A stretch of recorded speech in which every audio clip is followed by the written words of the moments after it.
I can go ahead and get started. So I'm doing Journal Club today. It's on the article that came out in Pediatrics in January, Frequency and Consequences of Routine Temperature Measurement at Well-Child Visits. I was assisted in this by Dr. Henchel and Pierce, who advised me through this process. We're here today. So thank you. So a little bit more about who are the authors behind this study. So here's a list of the authors. Rebecca Dang is the first author on this. She's a Stanford Hospital Medicine fellow right now, or at least at the time of the publication. And she's done a prior study looking at the frequency of measurements, kind of more looking nationally at just how often are we measuring it. This is a continuation from that previous study. You can see some of the other contributors here were also involved in that study. And we do see, again, a lot of the Stanford people in this study here. So want to guess where the study was done?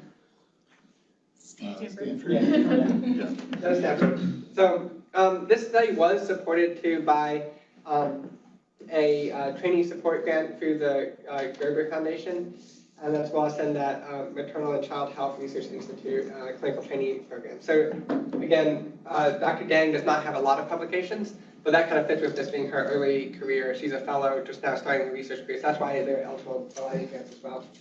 And when we look at that, so that's always something to consider, the experience of the authors, but she does have a lot of authors on here who do have a lot more of that experience as well. So you can see many, many publications from a lot of these other doctors and people in the study. And they did have good biostat support too, as well. So when we look at the team, so it was a pretty well-rounded team, I think, overall.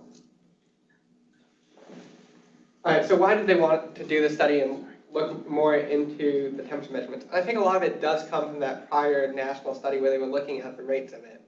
And knowing the prevalence of temperature measurements, they were beginning to question, why are people measuring it and when do they measure it? And then also, is that leading to changes in how people practice? Is that affecting clinical outcomes for these patients? So roughly half of them are getting it. Is that people who are sick, or is it looking at, are some clinics doing it in everybody, or some clinics not doing it very much at all? I think that's the foundation for a study here. So where, as you could have guessed, this was done in kind of the Northern California Bay Area at Stanford-affiliated primary care clinics. The population for the study, so this was children aged 18 or younger who had a well-child check in one of these clinics. So it's pretty broad there. It's important to consider, too, that they were analyzing the data on the visits, not on the children themselves. And, they talked a good bit about how they selected this on their chart view using kind of that metadata from the chart system. And they used the visit type field. So, we have follow-up acute, new patient, well-child check. And those were the fields they used as opposed to looking at diagnoses. And they talked about how, for well-child check, there's so many different ICD codes, CPT codes, that it wasn't going to be feasible to just look at the diagnosis. That's why they use that visit field. I know you've seen it too, right? We have the well-child check with, well-child check without, encounter for screening, weight check in newborn this age. So that's why they kind of narrowed it down to that visit type field. They did have some exclusions from the data too. So they had some temperatures documented less than 94 degrees or greater than 105 that after looking through the chart, they found no reason to believe that that was actually a real temperature. And so then they took those and erroneously documented and that was excluded from the study. So thinking about this, some audience info would be great. How might this population be different from ours? I don't have the chat up. Do you have it? Oh, yeah. Did anybody say anything wrong? Okay. So what do you think? How could their population be different from ours? Well, in various ways. One, geographically, they're located on the West Coast, right? Stanford. Mm-hmm. I'm not sure where. They're California. Are they Southern California? Northern California? Northern Bay Area. Northern Bay Area. So maybe, socioeconomic status as well as patient load per day. Yeah, so we don't know how these clinics operate, right? Are they seeing lots of people? Are they expected to see more people than we are? And then we do have differences in comorbidities as well as possibly infectious causes that are circulating, right? So there are some different infectious entities that they found on the West Coast that we don't really see here as much. Good. So when was this study done? So it was using data, so this is retrospectively from May 2014 through June 2019 was when they stopped their kind of data collection, or the set point they used when they started to look at the data from the chart polls there. They used the Stanford Research Repository, which sounds like a pretty neat system where they're kind of keeping all of that data from the Stanford clinics kind of as a research tool. So they're kind of accumulating that data set to begin doing just these types of studies from. This again started in May 2014, which is why they selected as their start time for a study. That was how far back that repository of the data went. When they were looking at it, so they had 274,000 well-child visits that they were able to pull. So that's a pretty large number of visits that they were looking at. Looking into this a little bit further, so there's about 50,000 unique patients. So some of them definitely had repeat visits throughout this time. And that's to be expected, right? If they're followed up at that primary clinic, we're looking over, a 5-year period, we should be seeing several people repeating. And that's why it's about 5 times as much of a benefit for that, for the older kids at least, getting about 1 well check a year. So how was this study done, right? So this was a retrospective cohort study. So again, they did not do any prospective data here. It's purely looking through the charts from that repository that they had. They did do some internal and process controls for the data pull to make sure they were pulling the right kinds of visits when they were doing this. So they didn't, again, look at all 270,000 individually. They used the data to kind of screen them in the computer system to read through them. So they looked at 60 charts by ICD code to see, are we actually looking at well visits, or is it that, we called it a well visit, but they showed up and it was actually an acute visit kind of diagnosis there. So if they had, only, viral outbreak or respiratory infection versus, an actual encounter for well-child check with a secondary diagnosis. And then they also looked at 20 by the date of scheduling. So they thought maybe if it's a well-child check that's scheduled the day before, is it really a well check, or is there an acute concern that's making them come in and it's not really a well check? And so they checked 20 of those. All of those did show that there was a well check, at least documented as being done during that visit from all 80 of those charts. I wanted to ask you though, do you think they looked at enough charts to really say that out of that 270,000? It's tough to say. I think it's very possible that some could have slipped through. When we start looking at the results too later, the numbers of actually affected people by this is on the lower end. So I think making sure you do fully screen your data is important. The caveat to that is, while this is what they reviewed for the process controls, they did review every chart that had a fever as well. So all of those got reviewed as well. So it's not like we're only looking at these 60, but or 80. But I think they could have done more just to make sure they are actually checking everything, given how small some of the numbers are in terms of the actual final results. Some of the statistics methods that they used were the odds ratios. They calculated confidence intervals first to kind of see if it included ones or if they were significant there. That was their significant test there. They also used a chi-squared test to look at some of their major outcomes in terms of antibiotic prescriptions or lab tests being done or diagnostic studies being done. And we'll talk through that one a little bit more. Given that they found some significant kind of differences in the populations, some things that could be considered like a confounder there, they also did multivariable analyses to kind of look at if we, account for the things that we know are different in this population. Can we see the difference still holding up between, if the temperature was measured or not? So that was something else they did as well. And if you look at some of the data, I'm not sure how much that really affected the overall numbers, but it's something that they did look at just to try and rule out those confounders. So at this point, we'll take a little bit of a break and talk about some of these statistics a little bit more in depth. I think, oftentimes we see statistics as being a black box, right? We're going to send it off, and it's going to go through some computer program and come back to us. But not all of the tests that they were doing actually are all that complicated. We can actually work through an example here of what they did with the chi-square just to see that where it comes from and how the numbers work out. So talking about the chi-squared test, we use it to see if the observed frequency of a categorical variable that we're looking at is different from what we would expect based on random probabilities there. So typically, we would calculate then the chi-squared test statistic for this, where we look at the difference between the observed and expected counts and then divide it by the expected counts to kind of give you that, that number. We would use this typically with like the 4x4 tables as the most commonly used. You can do it with larger data sets as well, though. So one of the main considerations was for whether having clinics that measure temperature often are going to have more antibiotic prescriptions. So we use that as an example here as we go through the study here. with any statistical test, we have to think about our hypotheses, right? So we have a null hypothesis, and then we have the alternative hypothesis.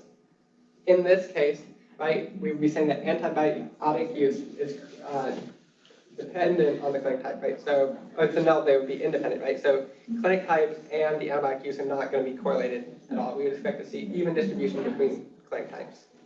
The alternative would be that they are dependent on each other, right? So in this case, antibiotic use is dependent on the clinic type. You're more likely or less likely to get an antibiotic depending on which type of clinic you go to. And types of clinic here is whether or not they're routinely measuring the temperature. Questions about that? Okay. So here's kind of the raw data that we're going to be looking at here, right? So there were 114,000 visits at the occasional measurement clinic types, right? So where they only measure the temperature at about less than 20% or so of visits. And then we have the routine measurement clinics where we had almost 160,000 visits there.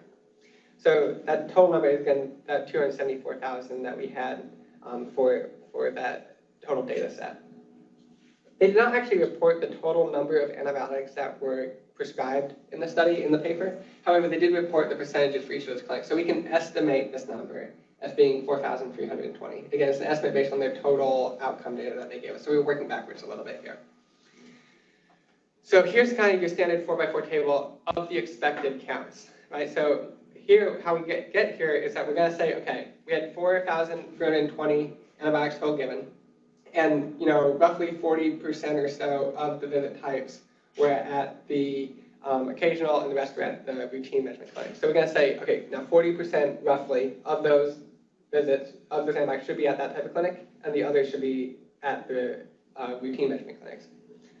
So we're just taking that proportion of the antibiotics that are prescribed and breaking it up evenly between them. And that's how you can see how we're calculating this here. So all over the total times and the total of antibiotics to give us that estimated in the routine and the estimated in the occasional. It's important to know when you're calculating this data, it's okay not to have round numbers, right? We know ultimately you're not going to have a decimal place of a visit in any of these columns, but for the expected outcome, we do want to include that data there. And then you can just subtract to get the other one. So this is how you calculate those numbers there. Questions? All right. So then now we're going to look at what they actually recorded in the visits, right? So in the routine clinics, we had 2,717 getting antibiotics, and then not getting them, again, a much bigger number. In the occasional, it was 1,603 that were getting the antibiotics. And so if we look, just kind of eyeballing it, are we seeing any trends just looking at it kind of, I don't know, yeah. I mean, yeah, it's not like, you're not super close, but you're also not very, very far off. I mean, it kind of follows it. Yeah, so we are seeing a little bit higher number in the routine clinic and a little bit lower in the occasional clinic, but what do we make of that? And so that's where the chi-squared analysis will come in to tell us how significant that difference really is. So again, here's those tables just copied forward, and here's how we calculate that test statistic, right? So remember, we have that the observed minus the expected all over the expected. And so here, for each of these cells, we're going to go through and calculate the same thing. So for this first cell, antibiotics given in the routine, we're doing that 2717 minus the 2516.6 squared, that difference all over the 2516.6. And we do that for each of these columns, matching them up and calculating out our chi-squared variable. So this is our test statistic. When we do this, we get 38.8. Now, to figure out what that means, you have a couple options. You can plug it into computer software, and it'll tell you your p-value. There's also tables that you can find in any statistics textbook. Go through and look up that value and see where you're falling in terms of your p-value to see if it's significant or not. When we plug this into software, we're going to need to also know the degrees of freedom, or for the table, you need your degrees of freedom. You calculate that for any of these chi-squared in a table format as your number of rows minus 1 and times your number of columns minus 1. For any 2x2 table, it's going to come out to be 1 degree of freedom. If you would have 3 different clinic types, then you would, of course, change it, and you'd end up having 2 degrees of freedom, etc. Or if you had multiple things on the outcome data that you're also looking at, you could also do it that way. But for most of the 2x2 tables, again, 1 degree of freedom, and it's pretty straightforward that way. So when we plug this in, we do get a p-value of less than 0.001, which for an alpha, typically we'd use 0.05. We would say this is significant because it is, again, that p-value is less than the alpha that we set beforehand. Questions? All right. So the chi-squared test does tell us that there is a relationship. It does not measure the relationship. It does not tell you which direction it is. It's purely a test. Are the expected matching the observed data or not? And so here, we know they're not, but we don't necessarily know how to interpret that without doing more.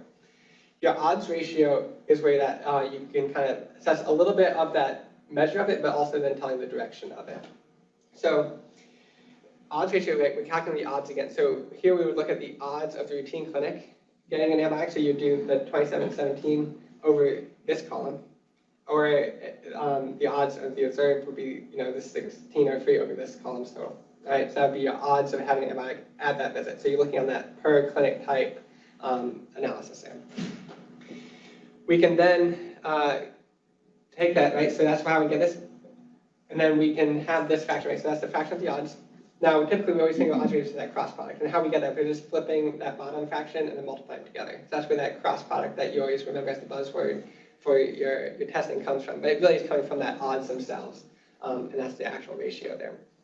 So if we do this, we calculate about 1.22 for this example here. Any odds ratio greater than 1 suggests increased frequency. In this case, it would be antibiotics for a given mistype and clinic type. So this would be increased chance of getting your antibiotics if you're at the routine measurement clinics. From this, you could calculate your 95% confidence interval. I'm not going to go through that because then again, that's getting a little bit more calculation intensive, but that could again do another test of significance. If it includes 1, you're not going to be a significant test. If it doesn't include 1, it would be indicative of a significant finding. All right, so here's talking about more than just their overall findings from the study after this. So this first chart is looking at the clinics and how often they were measuring temperature at well child checks. And this is where that whole idea of the occasional versus routine measurement clinics comes from. So if we look at this first group here, they're all measuring their temperature at roughly 90% or more of well child checks and documenting it in the health record. Then we have the occasional clinics down here, which are doing it at less than 20% for this handful of clinics.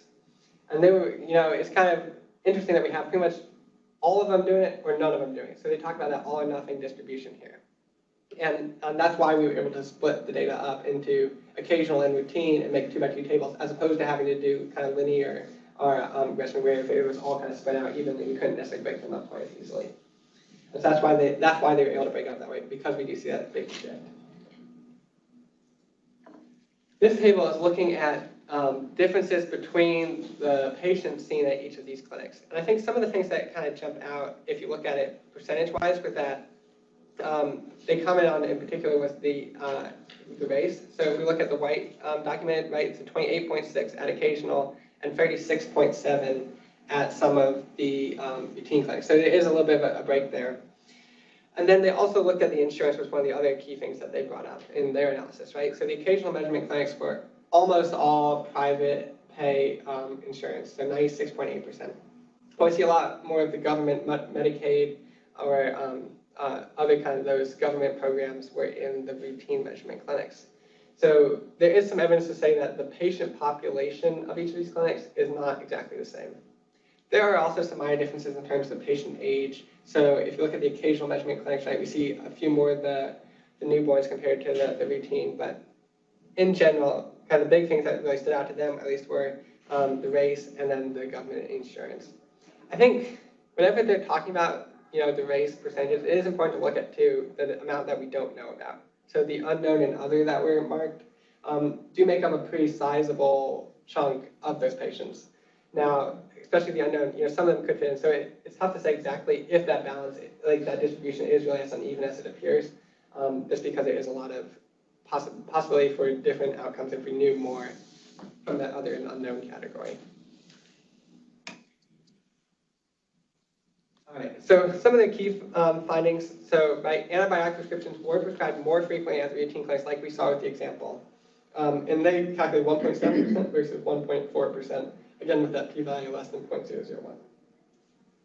Interestingly, they looked at diagnostic testing as well. So looking at where x-rays done, lab studies, to see if they were doing more workup for infections and possibly affecting costs of visits in healthcare. And actually, diagnostic tests were less common at those routine measurement clinics. So you're more looking at antibiotic and less likely to get diagnostic testing at those clinics. What they did not talk about, though, were capabilities at those clinics. So it's very possible that some of those clinics do not have the same lab capabilities or imaging capabilities as the others. And we did see some difference in the patient populations as well, and that raised the question of if there is some propagation of inequalities in healthcare going on with that. So it's a little bit unclear, though, exactly why this is happening. They also then looked at the odds of prescribing, like we talked about here. So again, similar numbers to what we had. They used the adjusted odds ratio, so they looked at some of those confounders that they were able to document and kind of did a multivariate analysis. But again, pretty similar data to what we were seeing with our odds ratio there. All right. One of the other tables. So now this is just looking at those routine measurement clinics. It's not looking at the occasional as well. And we can see how often antibiotics were prescribed, and then different testing that were done. They excluded urinalysis from this because originally they planned to use that, but lots of people were getting urinalysis at well-child checks for an unclear reason exactly. So they decided to go ahead and just leave that off this just because of the high baseline data. So, looking at this, right, so I think one of the things that jumps out is there's a lot of antibiotics for people who don't have fevers, right? I mean, we're seeing 2,600 prescriptions without any fever document. Now, maybe they had fevers at home, also had problems. We have that all the time. Kids come in. Kids also really sick. Can you take a look at them? I think someone's up while we're doing the well check. But when we did have fevers, we did see some antibiotics prescribed, 45 here. They went further in their analysis and quantified or qualified the fevers as being either likely incidental or possibly incidental. And they did this, again, because they did that chart review. They had 2 people look at each of these charts and kind of categorize the fever as either being possible, probable, or probable in terms of how likely it was to be an incidental finding versus related to the visit. So if the patient showed up and, there's lots of stuff in the HPI about, has, runny nose, fevers at home, all this stuff, then it's probably not an incidental fever. If there's nothing about them being sick at all, it's much more likely to be incidental. They also did talk about whether these probable incidental fevers were noticed or unnoticed. And how they did that was they looked at the chart, again, to look in the plan, to see, okay, was there any comment anywhere in the physician's documentation of the fever, or was it just in that auto poll of the vital signs for that visit? And so if it was not discussed further in the plan or explained or, in terms of the note elsewhere, it was put in that unnoticed category. They did not, interestingly, break this data down by the noticed and the unnoticed, though.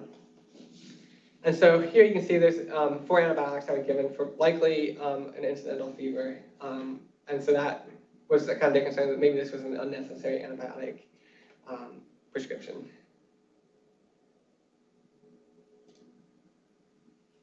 Next, they also looked at vaccine deferral, because part of their hypothesis would be, are we going to have more patients not wanting to get their vaccines because they know their kid has a fever today and not want to make them sick? We always hear that all the time. Feel under the weather. I don't think we need to give the vaccines today. We'll hold off and do the vaccines next time, or we'll come back in and do the vaccines because he's already sick. I don't want to make it hard on him. And we hear that a lot. So that was kind of what they were looking at. So whenever there was a fever, there was a much higher vaccine deferral rate, up to 85% almost there. This was also elevated for both the possible and the probable unnoticed fevers. So 12 out of 24 of those likely completely incidental fevers did have vaccine deferral there. Fortunately, there was a high percentage of catch-up by the next well visit. So only 3 of those kids in that group looking at the most likely to be incidental did not get caught up by the next well-child check. So that is extreme, but it is still meant 3 kids who, had no real cause for this fever and are not caught up now at the next well visit. They tried to look at why there were these, lack of vaccines being given. They have a large portion here that are unable to determine, and so that always raises kind of that red flag, right? So it's not really being documented in the note, and we're not giving that vaccine. So I think that would be, if I was designing a QI project, really working on figuring out why people aren't giving the vaccines. Maybe it's, providers are like, I'm rushed, and it's not worth trying to explain everything about the fever, and it's just like, okay, we'll do it next time. Maybe it's the parents thinking, okay, he's sick, I don't want to challenge him, and not having that time for that education to really explain how, a minor fever is not a contraindication to getting your vaccines. All right, so in terms of then the total kind of take-home message for this study. right? So here I think is their big thing, right? So if that, right, we had that 1.7 and 1.4% antibiotic difference in prescriptions. If that's truly due just to the type of clinic that you're at, and knowing that there's about 50 million or so well checks a year, that could be over 150,000 more prescriptions nationally if we just are measuring temperature at every visit. That's kind of I think the big consideration here and why this matters. Even though it's a really small difference when we look at it, even on 250,000 visits, 270,000 visits, there is a broader implication because of how common these well checks are kind of nationally. Now, there are plenty of confounders that could also be playing into this, right? We had different demographics at those two clinic types and stuff like that. So there is very possibly an increased risk of infections or prevalence of infections at some of those clinics. And so they might actually need more antibiotics. And this is, again, a retrospective study, so we can't really tease out all those confounders easily just looking at the data. They also then talked about how more kids might not be getting the vaccines. Now, how clinically significant is that, right? I mean, I think that's a little bit debatable. Again, we had 270,000 visits, and we're talking about 3 kids that didn't get caught up at the routine clinic, so maybe out of the 100 and some thousand, but there's still some kids that are not getting caught up. And again, this is only looking at one health system, and there are tons of well checks going on around the country, and they did all different clinics all the time. And then the other consideration, right, is that we are seeing a difference in clinic practice based on the type of patients that they're seeing, because there was that demographic difference. Now, what's really driving that is tough to say. And they tried to do some post hoc kind of surveys to see why people are measuring temperatures at some visits and not others in those occasional measurement clinics.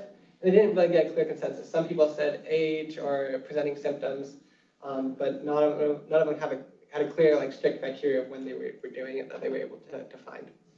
So the question then becomes, are we propagating disparity, right? If you're more likely to have Medicaid and you're coming to the clinics that measure all the time, are we giving this group a disservice by giving them more antibiotics, less diagnostic testing, and making them miss more vaccines? So that was, I think, their big concern from there. We don't, I think, have enough information to say if that's really happening, but I think it is definitely a concern whenever you see differences based on that demographics. So here's some discussion things I'd like to talk about. So one is, are we always looking at those vitals at the well child check? I know it's very easy, we're trying to get in the room quickly. Are we actually making sure we actually check what the vitals were? Because they had a number of fevers that were documented that had no discussion in any of the physician's documentation. Maybe the physician thought it was totally incidental and did look at it, but we don't see that documented anywhere. So it is really important to make sure you're checking the vitals, I think, at all of the well child visits. And then, should we be measuring the temperature every well child check? I think they point out some concerns with that, but they didn't necessarily talk about possibly some of the benefits of that as much in this study.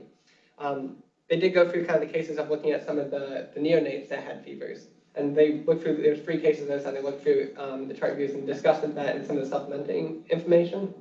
They did find one was probably completely incidental, negative workup, but then 2 did have UTIs that they found there. So that's 2 neonates that had UTIs that could have had pretty bad infections if we didn't catch those. And that seemed to be the main kind of presenting thing going on was those fevers. And then I know Carilion in general, we are moving towards being more standardized across all of our clinics here and really working on making sure that we don't have differences based on populations or clinic location. You should be getting kind of that standardized care wherever you go, but it does make you wonder, right? Could this be a problem that we'd run into here if we looked at our data? And then I also would like to talk about any other limitations people have thought about with this study. So any thoughts, questions? Hey, I had some thoughts. Sorry. Go ahead. Yeah, just a few things. And again, I think it's a great point that you discussed the health disparities that this could propagate, because looking at the populations, it's clear there's a lot of differences in the 2 groups. Most striking to me is the insurance coverage for those that get the routine measurement of temperatures. It seems to be a much higher rate for government insurance versus private insurance. And I do wonder if part of that is kind of a question of, it looks like it's not because it's necessarily required in the state of California from what the study says, but I do wonder if maybe it's a little bit of kind of socioeconomic differences of maybe they don't have quite as good follow-up or kind of a trust with with patients and they go ahead and just do the tests and treatment rather than expecting to come back. So I do wonder with that. I also wonder if maybe it could be some clinic to clinic differences of like how conservative the docs are there, depending on if they want to get all the vital signs or what. But yeah, I think the fact that it's talking about COVID, it's hard to avoid getting temperature testing at this time, but I think it's a great study for that.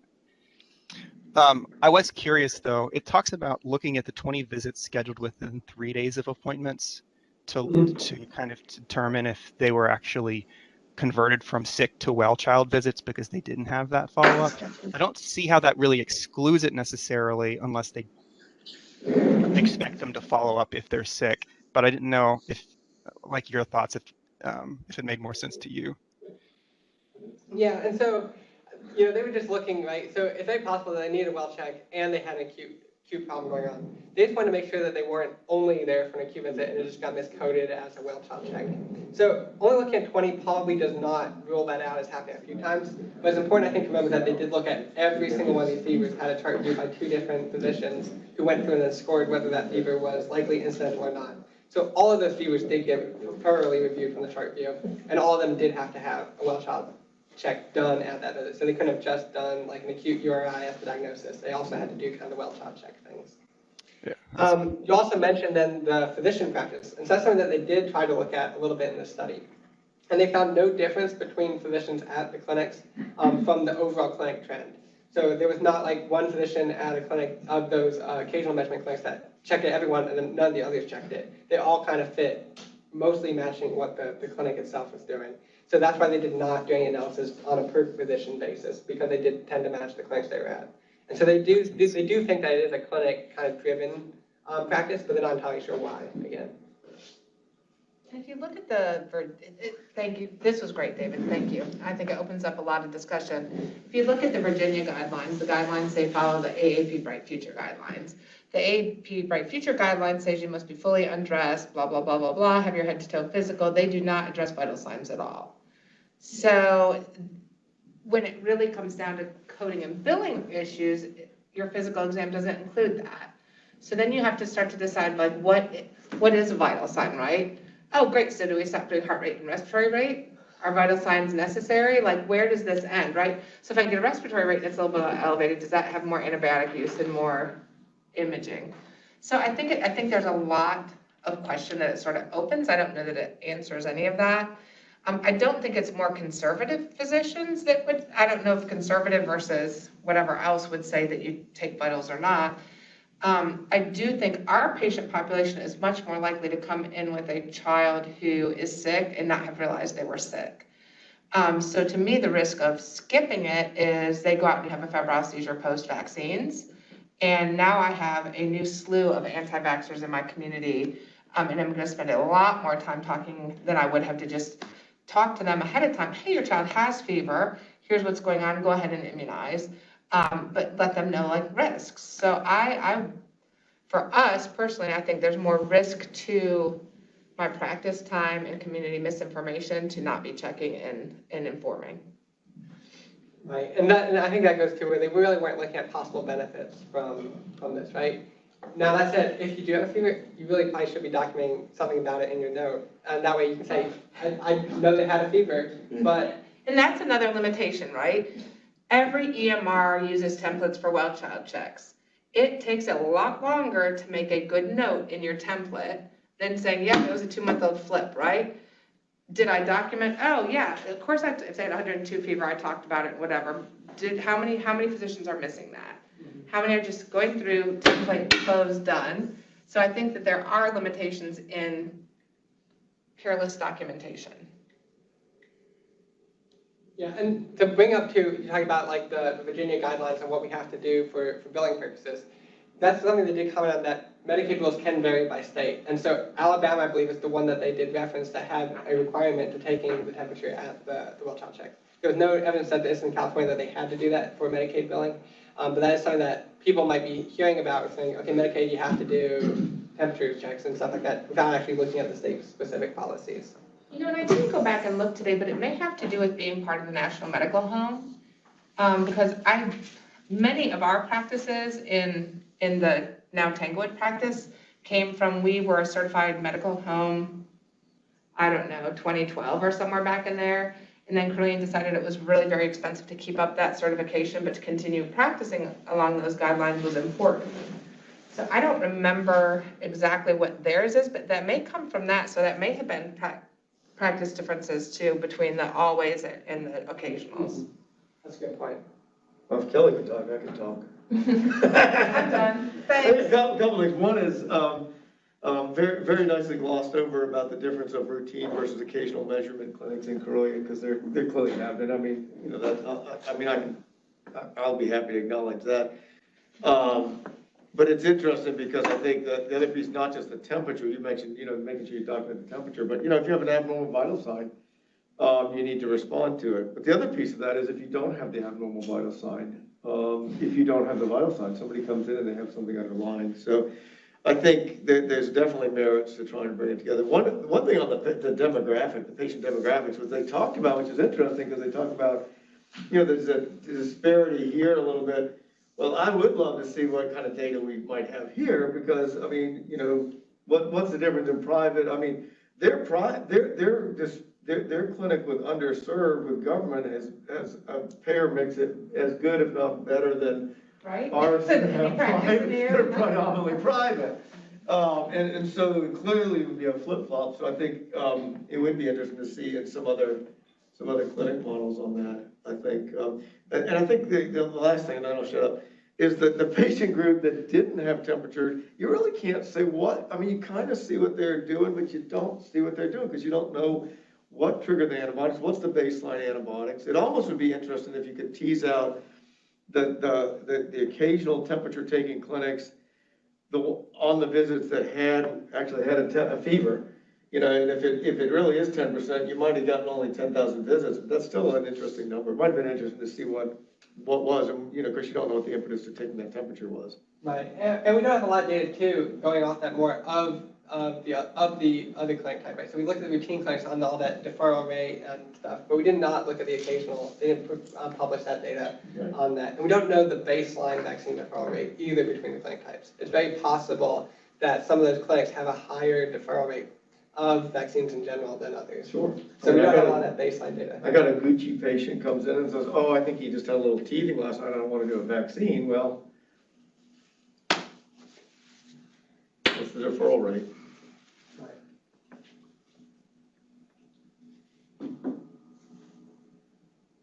Right, well, here are the references I used. So this again, this is the prior paper that they talked about.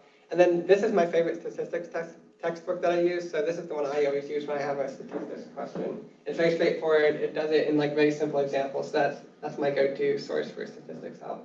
And if I don't have a friendly biostatistician around to beg and plead and borrow from. Any other thoughts or questions? There was a nice commentary in that same thing about temperature bias, and it actually relates to somewhat to COVID about, you know, with COVID, we're screening everybody's temperature. What use is that? I don't, that may be true, but it was just kind of entertaining to look at too. Yeah, and one of the nice things too, with the recent pediatric publications, they happen to do those video abstracts. So you can actually go onto the website and Dr. Dang will kind of talk through her abstract and give you kind of her thoughts. So that's, I think, a very useful thing to see as well. It kind of gives you an idea of where the authors are coming from, unless you kind of see them a little better. That's something you can always consider looking at too.